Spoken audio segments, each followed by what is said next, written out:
Hey, do you like dogs? Of course you do. Everybody loves dogs. And science fiction? Yeah, you love science fiction too. So why not dogs and science fiction? What a great combo. It's like bacon and eggs, or a good book at the beach, or vanilla ice cream with chocolate chips in it.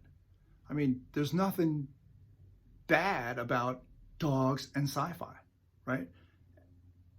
And that's what this story is all about. Lives of the Monster Dogs by Kirsten Bakis. This book is like, I'm struggling to even tell you because I enjoyed this so much. I'm struggling to even tell you how good this book is at just enabling you to completely and unequivocally suspend your disbelief of a story that is fully like outrageous, but it's not outrageous because it's so well told and it's so well narrated that you just go right along with it every step of the way. There's not a moment, not one moment, where you're knocked out of the story because it seems like, a little too incredible. And at the same exact moment, it is completely incredible. I mean, let's break it down, right? First of all, again, no spoilers. I don't do spoilers in my reviews. Everything that I'm going to tell you, you would get right off of this little paragraph here on the back of the book. So I'm not going to ruin the story for you. If you were to find this in the bookstore and go, oh, read that, you're going to be like, oh, that's cool. I'll read that. So I'm not telling you anything about the plot other than a few things that you know on the back cover. In this story, you have dogs who can walk upright. They have prosthetic hands and they can talk English. Okay, now that's not enough, right? Like, that's cool enough. You could set that story anywhere and it would probably win. But it's even better. These dogs show up in New York City, like via private jet. And they become darlings. Like, New Yorkers and everybody else in the world is just infatuated with these dogs. And they are like reclusive and they're rich. And they want to do some amazing things. But they've got this just like perfect and insane backstory. There's a European mad scientist back, dozens and years ago, who is a bit of a mad scientist. He's a Frankenstein doctor who is doing these experiments on dogs. So you got this kind of gruesome, dark and grotesque European backwoods story. Then the dogs, go through some transitions and they move around. And then there's other doctors that try to, improve on these experiments that were done. And without giving away any of the plot, these dogs can walk, they can talk, and they overthrow their masters who are trying to make them into like super soldiers. The dogs overthrow the mad scientists, and they're rich. And they come to New York and they are like living at the Waldorf Astoria. There's quite a few of them, and great story. Okay, I'm not going to tell you what happens from there and how the story kind of develops and climaxes.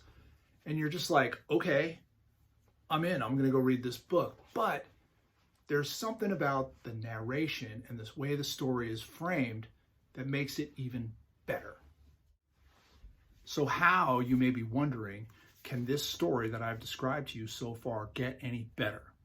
Well, the main narrator of the story is a young woman who is living in New York City, and she is, trying to break in as a journalist. So she's trying to break into journalism.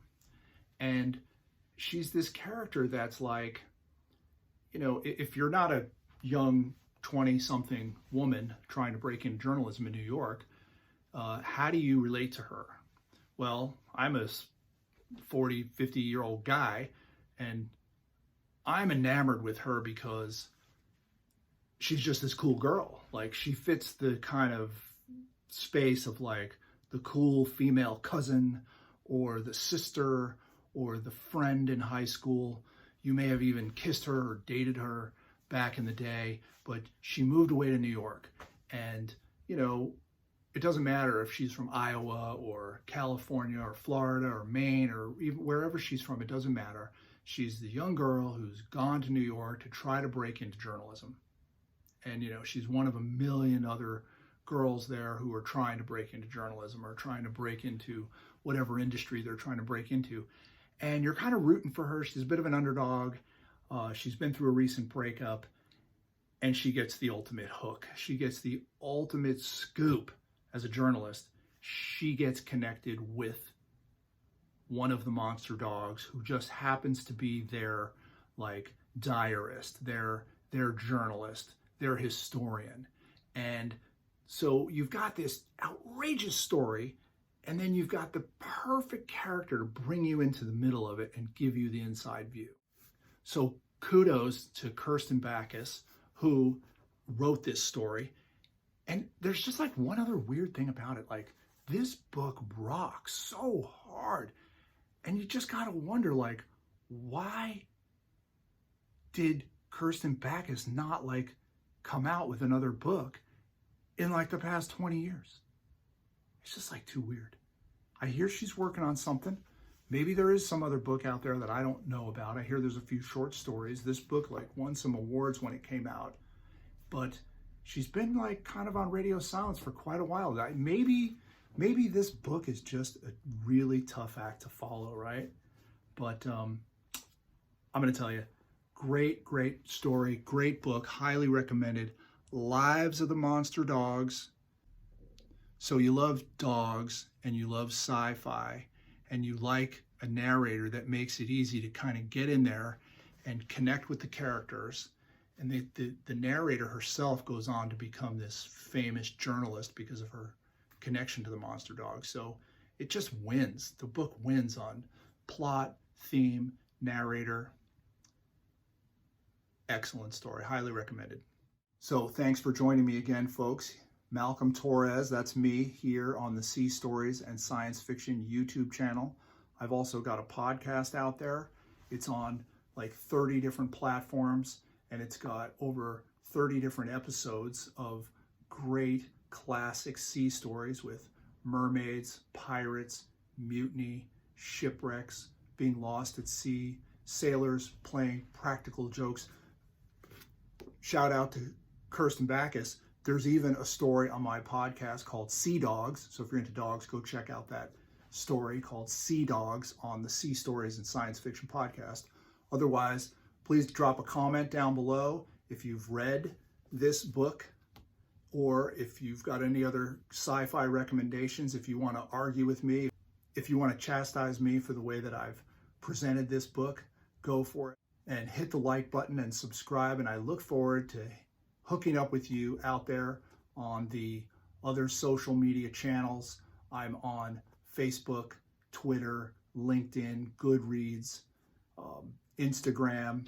I'm on all those places as Malcolm Torres at Sea Stories and Science Fiction.